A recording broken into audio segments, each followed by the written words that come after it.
Thank you for tuning into the Her Story Circle podcast. I hope today's story has inspired you to believe in the power of our stories and the difference you can make in the world when you use your voice. I'm Gertrude Mache, and it's been an honor to share this space with you, where voices from all walks of life come together to weave a rich tapestry of diverse perspectives. Don't forget to subscribe, rate, and review our podcast to help us share these stories with more listeners. Follow us on social media by looking for the Her Story Circle podcast for more updates. And join us tomorrow for another episode filled with courage, resilience, and empowerment. Remember, your story matters, and together we're building a stronger, more inclusive world. Until next time, keep making her story. Hello, everybody, and welcome back to the Her Story Circle. This is Gertrude Mache here in beautiful Melbourne, Australia. And tonight I am graced with the presence of yet another fascinating woman. Welcome, welcome, welcome to our tribe. Please tell everybody your full name, where you're based, and share your story with us today.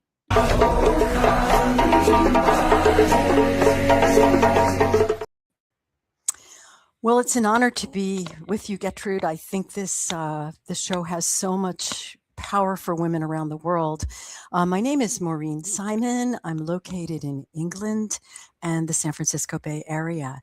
And I guess a little bit about me would be probably to talk about my nature, because I think our nature is what guides us into the world in a way that allows us to show up fully as we really are. And I've always been passionate, entirely passionate about human potential. It's been the joy of my heart. Very excited about change. And a lot of people say, change just doesn't excite me.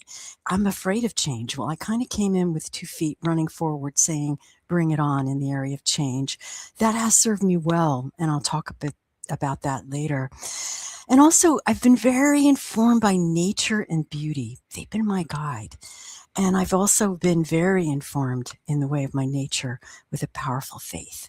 Something bigger than me is in my life at all times and guides me and gives me excitement and gives me a natural rhythm and a trust. So that's a little bit about how I take the world each day in and the lens that I'm viewing the world from. And then I guess a little bit about my early days. Well, I was born to Irish parents in New York, and these Irish parents came with a lot of Ireland in them. And Ireland is a place of land and story and heart and a lot of care and compassion. And I was raised, and very blessed to say this, in a way that brought a lot of care and compassion into me as a child. And one day I turned to my mom and I pulled on her apron and I said, Mom, I'm here for a reason. And she looked at me and she said, little one, you are here for a reason. And when I got that thought and I got that confirmation from Mom, I knew that there was something that was going to open up, and there was something that was going to inform me from that day on. So as a child, I learned to listen. I learned about empathy and care, and I was always feeling slightly different, but also very engaged in the world. Intuition was brought to me very young and encouraged. And intuition was brought to me in ways where my dad, who brought me into like houses he was building or working on as a carpenter, and said, he'd often say, what do you feel in this space? And I'd say, well, I feel excited, or I feel whatever feeling I felt. And he was very, very encouraging and very, very warm about it, and just let me sit with that and ruminate. And then other times my mother would turn to me and say, are you happy in your heart, little one? And I would say, yes, I am, or no, I'm not. And it always brought me to a place where I was always going inner and reflecting and understanding. And that brought a seership or a sensitivity to me from quite an early age. And I'm a cup half full type person, a person who really does look towards the world with hope and joy. And in these days that we're in now, I think we do need more of that. Going back to the point that I knew and always have known that I'm here for a reason, it brought me into a place where I got to work in areas of my life, and still do, that I adore and love, and have always done that. as a facilitator, as a bridger between difference, as a mediator, as an intuitive guide, which I do a tremendous amount today in my work with particularly women, and as a seer. That came out through my Celtic background and my Celtic tradition. But the main theme is a lover of life. Bad days, some bad days, not questioning that, but a lover of life and faithful and hopeful for the better of the world and for life. So I guess I'm a believer in the human nature and the human potential, which gives me tremendous capability to put both feet, like I said earlier, forward and just go out there and take chances and maybe sometimes even jump off cliffs without water, knowing that something is happening and that it is for the greater good. And I'm glad I pulled on my mom's apron when I was little, because it got me to hear myself say, great, I am here for a reason bigger than me. So I guess unity is important to me, and fairness is important to me. Beauty is important to me, and nature is important to me. So where did I take all this? I took it into the world in a way that I was really focused on business. I worked in the record industry in London. I did marketing with projects that were relating to some of the biggest orchestras in the world, and was surrounded by music and the beauty of music and the beauty of London. And I also went back to the States and worked in the Silicon Valley, and that brought me into startups and working with people that were creating the most innovative projects in the world and launching stuff or being a part of launching things that are now mainstream. But at a point in time, they weren't mainstream. They were being tested, sometimes on me and our business. But conflict and mediation always was a theme that ran through my work, and bringing peace and bringing harmony to the world and to people. And then at one point, I was even brought into London to launch life coaching, which I thought was very amazing, because in England, people are very much private. It's a private culture. It's a very dignified culture. And lying on the sofa of a psychoanalytic situation for long periods of time, which is needed in some cases, but not for everyone, wasn't the solution. And we came out with life coaching through a university I was studying with, and it became wildfire. So there were 5 of us, and it was the most exciting thing. The media turned to us and said, "What are you bringing out? This is quite innovative." And they were very excited about it. So they joined us in this journey, and they promoted it, and that became a big part of my life. I don't coach now. I do guidance with women in leadership and people who are making a change in the world for the better. But I learned from that platform. Then I went on and looked around the world, and I thought, if I've been taught to really speak up and see what's going on, and I can see through the hundreds of women that I've worked privately with in sessions that they have very natural talents and gifts, I need to learn more about that, because I see repeatedly care, compassion, peacemaking, harmony, verbal agility, excellent communication skills, generally speaking, tons and tons more. I said, I need to research this. So I researched it with a very good friend of mine, Bonnie Gallup, and we came up with the research that showed that the feminine attributes are in both men and women, but I believe are led very strongly by the female brain. And what happened was, I came up with, for the book, 26 attributes out of our research in 9 areas of life, showing that women are predisposed to lead at a very high level, but that those attributes, when not at the table of life, where decisions are being made, leave it a void, like we have right now, a void. And so that work is coming back out again, awakening the essential feminine, claiming your influential power. But the point of that is that those attributes are now needed more than ever before, hence bringing the book back. But that was a huge part of my life, to bring out 26 attributes in 9 areas of life, saying, you own these. You can lead these. We need these. Will you step forward and use your voice to launch these in the world, women? And it traveled the world, and many women have been involved in that work. But I think today, in combination with that, there's another need that we have that I'm focusing on, and that is awakening to what's going on in our hearts. And having that training with mom and dad made it very easy for me to say, wow, I really do feel, I can see sleepiness, I can see tiredness, I can see pain, I can see inequity. So, what does that bring me to in my life now to lead or bring out? And I thought, well, what's the antidote to what I see? Well, it's living well. And it's living well in a whole new world. So I started focusing on that. And that's the body of work that I'm bringing out. But for me, why that ties to everything I'm doing is because we need to awaken now. And this is our moment. And this is the time to do so. Wow. Maureen, you are absolutely right. There needs to be an injection of feminine energy in the world right now. And the timing of the work that you're doing is just absolutely perfect. It's Now, exciting. It's exciting. you have moments of deep challenge. What Mm-hmm. kept you anchored during those times? Well, I think it's that combination of which I didn't speak too much about, but it's a Celtic tradition of rhythm and the wheel of nature and faith. And I was brought up in that Irish tradition, which is where land, community, tribe, family, heart, and faith are what guide you. And they've been my pillars, Gertrude. I've always gone back to those.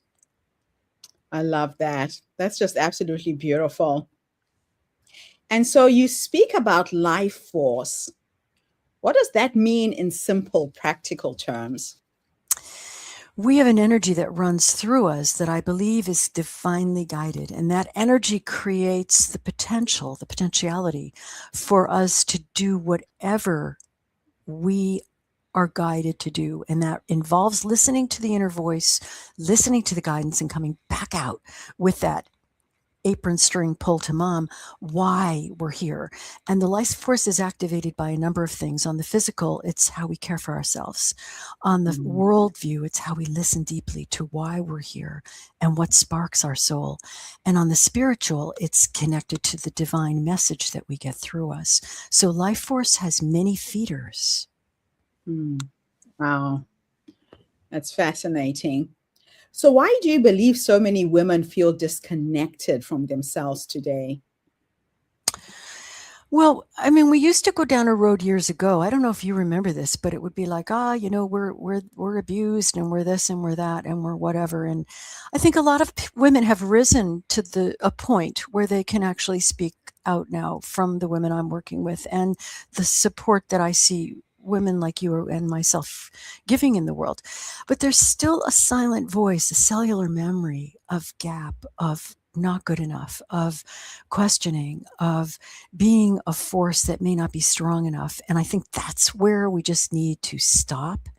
And other sisters need to come in like you're doing and encourage that voice of wisdom to come through, because wisdom spews out of women when they allow themselves to just flow with it and go with what they know to be true in their heart. See, I see it as all connected. I love it. So, what does awakening really look like beyond the spiritual language?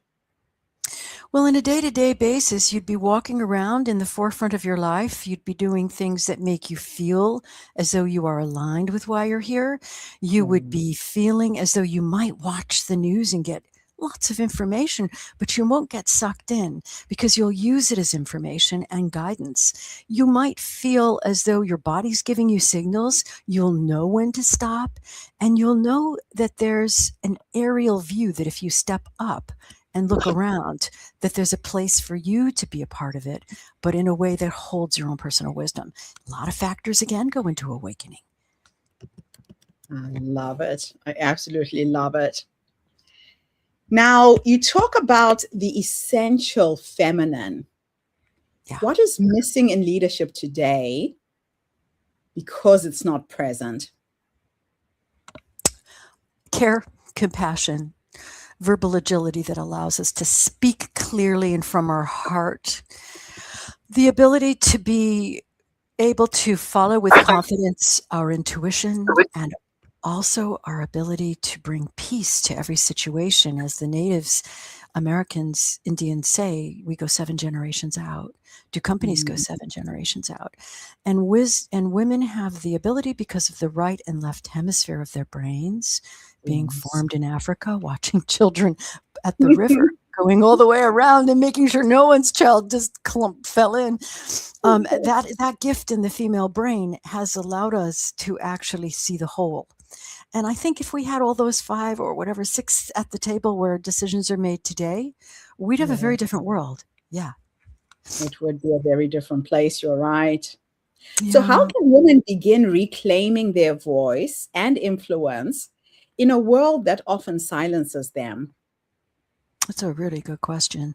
I think they Mm, really, we all, not they, we, because we have days and we need to begin to listen from within. We need to trust this inner voice. We need to make sure that we are with tribe that allows us to connect deeply and from the most important parts of ourselves. So being seen. We yes. also need to trust and move forward. I think a lot of that is good. If we don't bring it out into the world, it sits stagnant. As Martin Luther King said, look at the steps before you. Don't Mm, worry about the 10th step. Take the first 2. The rest will follow. And we're at that point now. I've said it to you before. The Hopi Indians made this statement that we are the ones we've been waiting for, and our time is now. So it all comes together with let's get out now and show up fully. and I love that the small steps. It's not about big gestures, it's just putting one foot in front of the other. Totally. It's where we Yeah, begin. Yeah. And you get confidence, don't you? If you put yeah. 2 feet up a staircase, you begin to feel you've made some movement. And then what's behind you but momentum? So ladies, don't stay back now. It's time. This is the time. So, what are the biggest misconceptions that people have about conscious living? That it's someone else's gift and not ours individually, that Mm, we are too busy, that we can't tune in, that we can't trust our intuition. It's been squashed as a child or whatever. That consciousness is too mystical, it's out there, or that consciousness is too far away. And yeah, there's a few things there that make sense. You do have to do some work listening. You do have to tune in mm, to listen.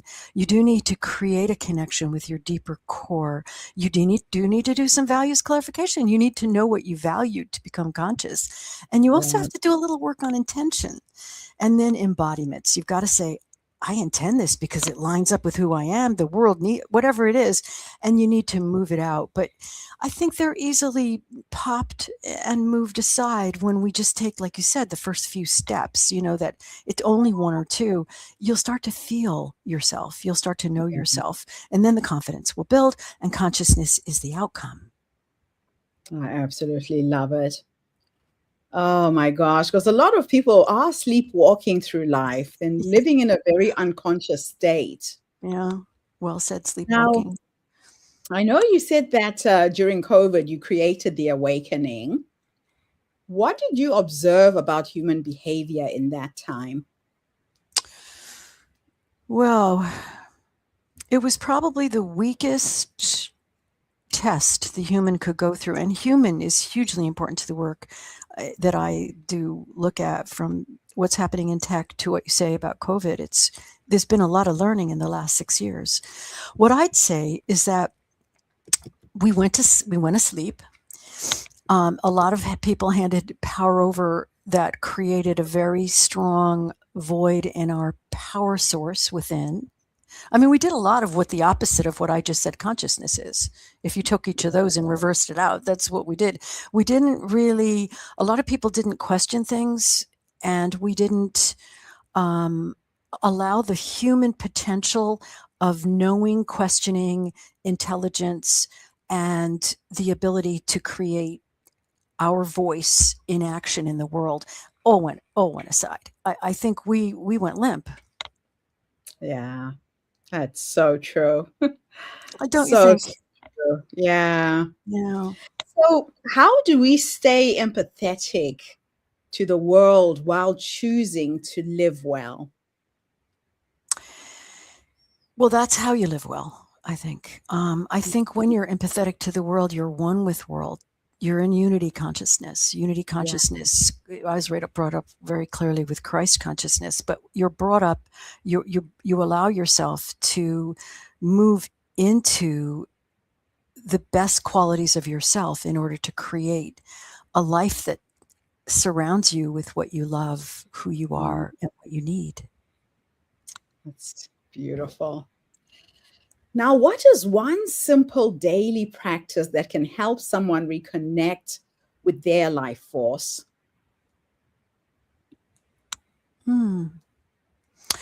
My first one that comes to mind, and there's a couple because it's a lot of what I do with people is get them to move into that, embody who they are in their fullest. But the very first thing I think that one would need to do, and that I do every day, is just sit. Now, I may not want to meditate for an hour or half hour, but I will sit and I will have a journal near me and I will close my eyes and I will begin to feel as a body check-in from each part of my body, how I'm feeling, and then I will move into just some quiet.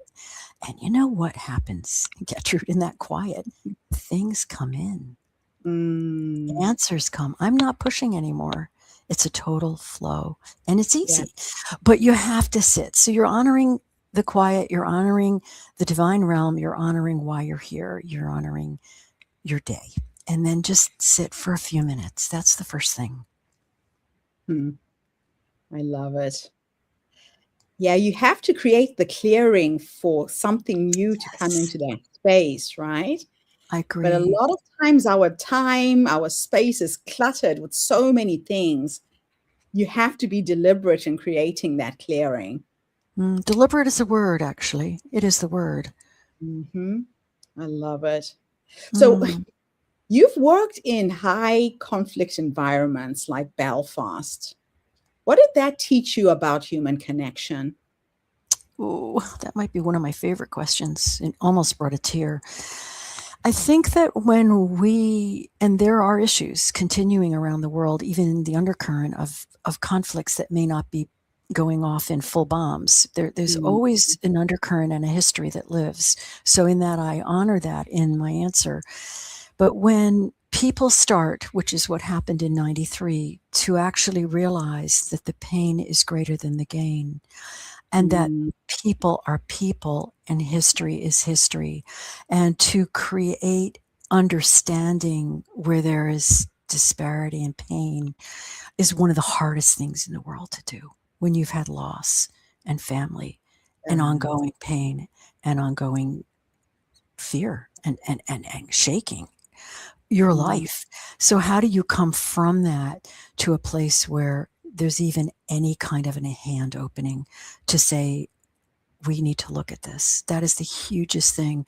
And I think that when that happens, the potentiality, as we've been saying throughout this interview, is just endless. And it just takes that opening, but there's a lot of fire. There's a lot of pain. But when yeah. that fire and that pain become on the table where both are looking at it, it becomes more of an understanding. Not that it could ever be fully understood, but to be an Mm. opening, to at least begin to open our hearts and realize that this does not serve. So, if there is a woman who's listening to us today who's feeling lost, where should she begin? Again, we'll go back to the quietening of the mind, to understanding what it is that is creating that loss and what is Mm, creating that sense of not knowing, and move into that. Just get an answer. You may not the first time, but just try to yeah. understand what the source, go to the source, bring sisters around you who are at a level that can guide you, someone and people and friends in the community or in whatever church or in whatever environment you're in that can say, I understand you. And then start to move towards some form of light, something that excites you, something that gives you a feeling that you connect with it, and move Mm, towards that, be it in your work, friendship, life. whatever, a hobby, and then begin to create a little bubbling up of energy inside of yourself. And never Yeah. forget that those issues are all part of things we share. This is your version of it. And where can I go for support to move through that? That's kind of 5 things I would do first. Oh, I love that. Very practical and very easy to implement as well. Mm. Now, my next questions for you are a bit of a thought experiment. Mhm. And the first one, I'm going to teleport you back. Okay. And we're going to go back to the younger you. If we could teleport back to the young version of yourself and give her 3 nuggets of wisdom based on what life has taught you up until this point, what would those 3 nuggets of wisdom be? The first one would be listen. And you know I'm big on this, but listen from within. Absolutely hear yourself and trust yourself. The second thing is know you're here for a distinct reason. Your life has meaning. If you were not here, what you do and contribute would not be done in the same way without your imprint. And the third one is have faith. Always know that you are the one who will be guided, and know that you are part of something much bigger than yourself, and know that this world is here for you to serve, but you're not alone. You're guided. I love that. The guidance, I think, is the biggest thing. A lot of times we forget we're not alone. That's so true. Spirit is here to guide us every step of the way. And sometimes it's just as simple as asking a question like, so what do I do next? Show me, And the show me prayer. yes. Yeah. Big in the I Celtic love tradition. it. And divinations. The other thing I think there we want to add is like if you're tuned in and you get that few minutes in the morning, or you get yourself still enough, or you breathe, or you just close your eyes, or get a meditation practice, or whatever, things pop in, Gertrude, don't Yeah, they? There's like a they synchronicity do. that happens. And I think we get divinations, as they say in the Celtic tradition. We get divination signs, and those signs guide us. And if we allow that to be our way of life, flow ensues. I love it. Yeah, no, I have a little thing that I do. I normally do it at night when I go into my meditation and prayer, when I'm feeling really stuck. And I ask myself the question like, so what is the next step? I'm stuck here. Guide me. And I sleep on that question. I Mm-hmm. wake up in the morning and I could be in the shower the next day and I get those light bulb knowings. And I know exactly what the next step should be. Or I talk to other people, other women that I know. This is what I'm working on. I'm feeling a little stuck. And it's like a jigsaw puzzle. If I pay attention, each person I share it with brings me a piece to the puzzle, and it all comes together at the end of the day. I love it. I totally relate to it. Yeah. Now, my next question is futuristic, and I'm going to teleport you into the future this time. And we are going to go and meet the 90-year-old you. Maybe she's sitting in her rocking chair surrounded by her family and friends, or with science and technology and your character, you'll probably be on a dance floor somewhere having a good I was going to say, when you said rocking chair, I was thinking dance, and I was going to say it. Well done. So if we could teleport to meet this wise woman who has led you up until this point, what are you going to say to her when you finally meet her? Not ask her, but say to her. Okay. You have everything that you need to create the life that you want to create, that you're here to create. Go for it. Never doubt the inner voice that tells you that you have information or guidance or knowledge that you need to bring into your life. Trust it. And again, I go back to the other thing we were talking about, which is allow yourself to never feel alone. I mean, Gertrude just said it so well, is that guidance, that spiritual sense of knowing you are part of something bigger than yourself. Always go there. Never doubt. I think that's kind of what I'd say. Oh, that is so beautiful. There's a theme, though. Can you see the theme running through? I see the theme running through. Yeah. I really do. So now, is there anything else I should have asked you and I didn't, Maureen? Maybe I think I would go with some of the awakening kind of conversation we started, and I talked a little bit about when I was speaking in the beginning. Um, I might ask myself, I think that's what you're getting at. What do you think about the state of the world right now? Not politically speaking, but just the state of the world. And do you think we have hope to get through some of the challenges that we see that affect people deeply by just watching the news? So And my true. answer, may I answer my question? Do you think? Yes, do. Well, my answer is I have no doubt, because the spirit of the human can be not broken. It can be tested, as we know. And we've talked in our own worlds about our lives, and there's been tests, but the human spirit has the ability to pull through anything. And I think we're all being tested in a very big way right now. So use this opportunity of world transition uncertainty to create what you want to create in your life. And now we've all looked around and gotten lots of information. It's time to move out now and start moving into creating the world that we want to create. And that's, to me, awakening. That's so beautiful. Maureen, how can people get hold of you, connect with you? What platforms are you playing on? Well, there's the main place that we are working from at the moment is LinkedIn, and that's Essential Feminine is the keyword, or Maureen Simon. And also my email is, if that's something that would be okay to give, it's the best way to reach me. It's Maureen, MAUREEN, at Maureen Simon, SIMON.com. And we have some great stuff coming up since I spoke with you on LinkedIn Lives and really getting back out there with this awakening. So I'd love to hear from people. Fantastic. That is absolutely awesome. I'll just share your email at the bottom of the screen in case anybody would like to reach out to you. And that's Maureen at. I just noticed I made a mistake there. Thanks for putting it on the screen. I do enjoy laughing and talking with you. I think we've had some fun together. I love it. I love it. Okay, let's try that again. There we go. That'll do it. There's where you'll find me.